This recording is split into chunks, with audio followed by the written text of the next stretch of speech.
Hello. So you wanted a tutorial on how to make my track system, this thing, and so I will deliver. So, first of all, you're going to need a 1x11 beam, along with what you can identify on this shackle. Shouldn't be too hard. I'll give a good look at it.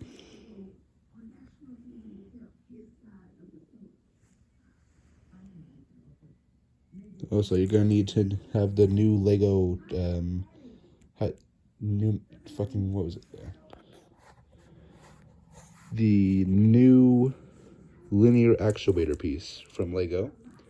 You're going to need one of these for the return roller, although it's not necessary. Attach a black pin to one side and a blue 3-long pin on the other side with something to hold it in place. I use this little cuff-looking thing. Then you're going to need the standard parts that you would need to attach this, but I'd recommend attaching 2 black pins on either side, or 2 pins in general, so that it will not fall off. And as for the bogies, it's going to take a sec to take it off. I apologize.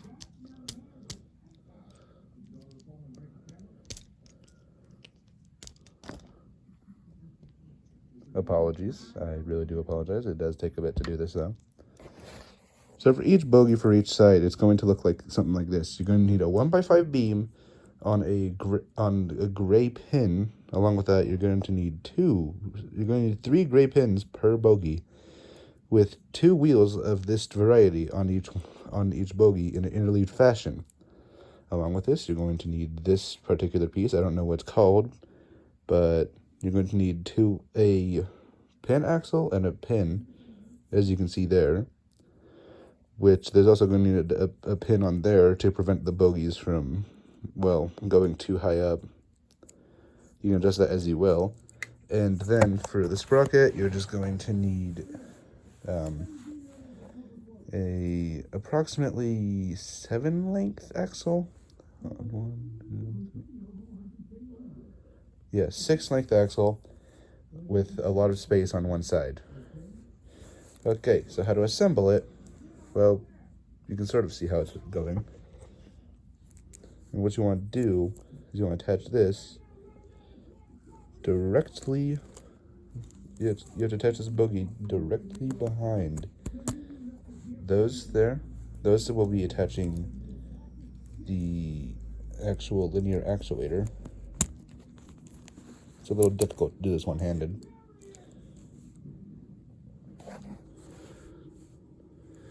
Then, once you have that all secured, you attach this thing there, the sprocket, and then you get a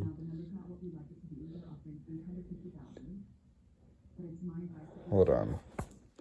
However long this is, I'm sure you can count it. Hold on.